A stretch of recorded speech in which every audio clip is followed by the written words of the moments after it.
Grandma heart kitchen. இன்னைக்கு நம்ம கிச்சனில் மட்டன் சாப்ஸுங்கிற சைட் டிஷ் எப்படி செய்யறதுன்னு பார்க்கலாம்.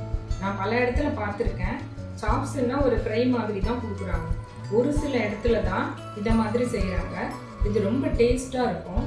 இதை நீங்கள் ஸ்நாக்ஸாகவும் சாப்பிட்லாம், ஸ்டார்டராகவும் சாப்பிட்லாம், இல்லை எது கூட வேணும்னா சைட் டிஷ்ஷாகவும் சாப்பிட்லாம்.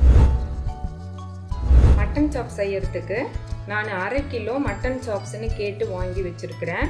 இது இந்த மாதிரி எலும்போடு கூடிய பீஸாக இருக்கும். நீங்கள் கடையில் கேட்டு வாங்கிக்கோங்க. இது ரொம்ப டேஸ்ட்டாக இருக்கும். சாதா எலும்பு விற்கிற மட்டன்லையும் செய்யலாம். ஆனால் இதை ஒரு முறை செஞ்சு பாருங்கள். கூட 2 பெரிய வெங்காயமும் 2 தக்காளியும் பொடியாக அரிஞ்சு வச்சுருக்கேன். கடைசியில் பொரிச்சு எடுக்கிறதுக்கு ஒரு முட்டையும் கொஞ்சம் மைதா மாவும் எடுத்து வச்சுருக்கிறேன். ஸ்டவ்வில் குக்கரை வச்சு 4 டேபிள் ஸ்பூன் எண்ணெய் சேர்த்துக்கலாம்.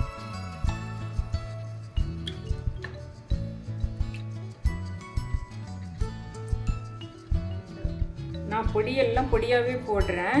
நீங்கள் முழுசாக வேணும்னாலும் மிளகு, ஜீரகம் இதெல்லாம் கொஞ்சம் எண்ணெயில் வறுத்துட்டும் சேர்த்து அரைக்கலாம்.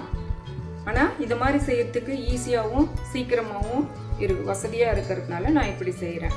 நீங்கள் எப்படி வேணுனாலும் செஞ்சுக்கலாம். இப்போ எண்ணெய் காஞ்சிடுச்சு. இதில் நம்ம அரிஞ்சு வச்சுருக்கிற வெங்காயத்தை சேர்த்துக்கலாம்.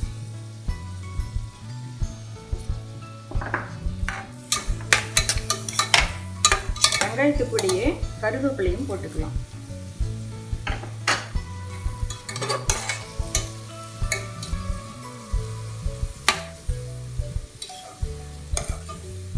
உங்களுக்கு முழுசாக போடும்போது கொஞ்சம் வேலை ஜாஸ்தியாக இருக்கும். ஆனால் நல்ல வாசனையாக இருக்கும் டிஷ்ஷு. இது சீக்கிரமாக செய்யறதுக்கு பொடியாக யூஸ் பண்ணிக்கலாம். இதுக்கு நல்லா வதங்கணும்னு தேவையில்லை. ஏன்னா நம்ம மட்டன்லாம் சேர்த்து திருப்பி வேக வைக்க போகிறோம். அதனால் கொஞ்சம் வதங்கினதுமே தக்காளியவும் சேர்த்துருங்க.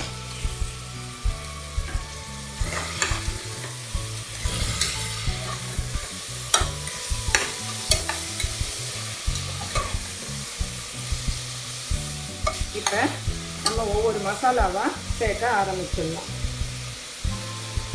முதல்ல மஞ்சள்தூள், அடுத்தது ஜீரகத்தூள், இது பெருஞ்சீரகத்தூள், சில பேர் சோம்பு தூள்னு சொல்லுவாங்க. அடுத்தது மிளகுத்தூள்,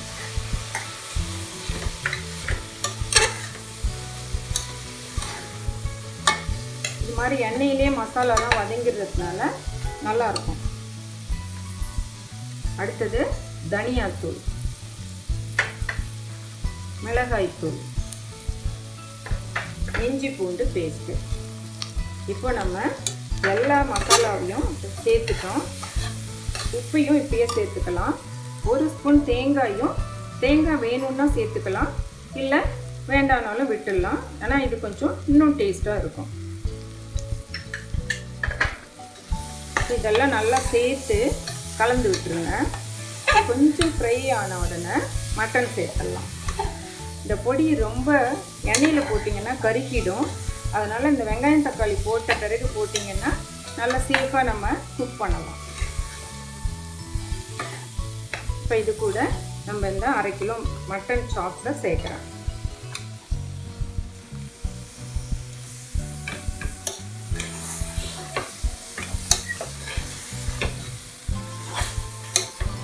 இது போல் நல்ல மசாலாவையும் மட்டனையும் கலந்து விட்டுட்டு கூட தண்ணி சேர்த்துக்கணும். இதுக்கு குழம்பா இருந்தால் நிறைய தண்ணி சேர்க்கலாம். நம்ம இதை ட்ரையாக செய்ய போகிறதுனால கொஞ்சம் சேர்த்தாலே போதும். ஒரு 2 டம்ளர் தண்ணி அளவுக்கு சேர்த்துக்கோங்க.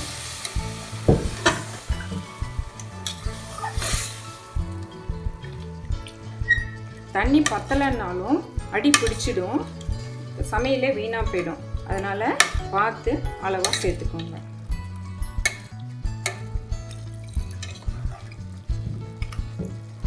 இப்போது எல்லாம் மிக்ஸ் ஆகிடுச்சு. நம்ம மூடி போட்டு குக்கரை மட்டன் வேகிறதுக்கு ரெடி பண்ணலாம். இப்போ குக்கர் போட்டு மூடிட்டோம். இதில் விசில் போட்டு ஒரு 5 சவுண்டு வந்த பிறகு நிறுத்திடுங்க. இப்போ குக்கரில் வேக வச்ச மட்டனை எடுத்து தண்ணி சுண்டுறதுக்காக வாணலில் வச்சு இப்போது நான் வதக்கிட்டு இருக்கேன். பார்த்தீங்களா, தண்ணியெல்லாம் சுண்டிடுச்சு. நல்லா தனித்தனி பீஸாக இப்போ வரும். இதை எடுத்து ஆற வச்சுட்டு அதுக்கப்புறம் நம்ம எண்ணெயில் பொரிச்சு எடுக்கலாம். இது மாதிரி இருக்கும்.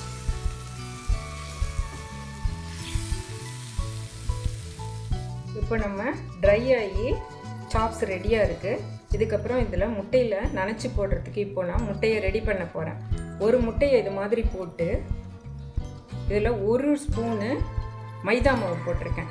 எதுக்குன்னா எண்ணெயில் போட்டு எடுக்கும்போது கொஞ்சம் எண்ணெய் இழுக்காமல் இருக்கிறதுக்காக இதை போடுறோம். இது இல்லாமையும் முட்டையில் போட்டு எடுக்கலாம். ஆனால் இதை மட்டும் அதிகப்படுத்திடாதீங்க, டேஸ்ட்டு மாறிடும். திக்னஸ்ஸு இது மாதிரி இருக்கணும், ரொம்ப தண்ணியாகவும் இருக்கக்கூடாது. இதை இதில் போட்டு மிக்ஸ் பண்ணிக்கணும். இதை நல்லா கட்டி இல்லாமல் கரைச்சிக்கோங்க.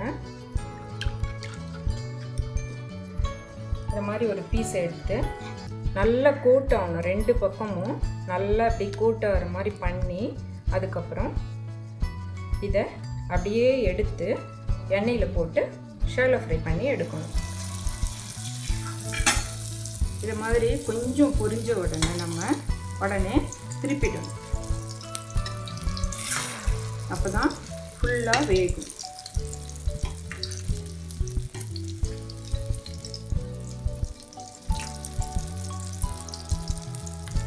எண்ணெயை மீடியமாக வச்சுக்கோங்க. ரொம்ப சூடாக இருந்தால் கருகி போயிடும். இப்போ இந்த கலர் லைட்டாக ப்ரௌன் ஆகும்பொழுது எடுத்துடணும். நல்லா பீஸ்ஃபுல்லாக முட்டை கோட் ஆகிற மாதிரி போட்டுக்கோங்க. ஷாலோ ஃப்ரை தான் பண்ணணும். நிறைய எண்ணெய் ஊற்றி டீப் ஃப்ரை பண்ணாதீங்க.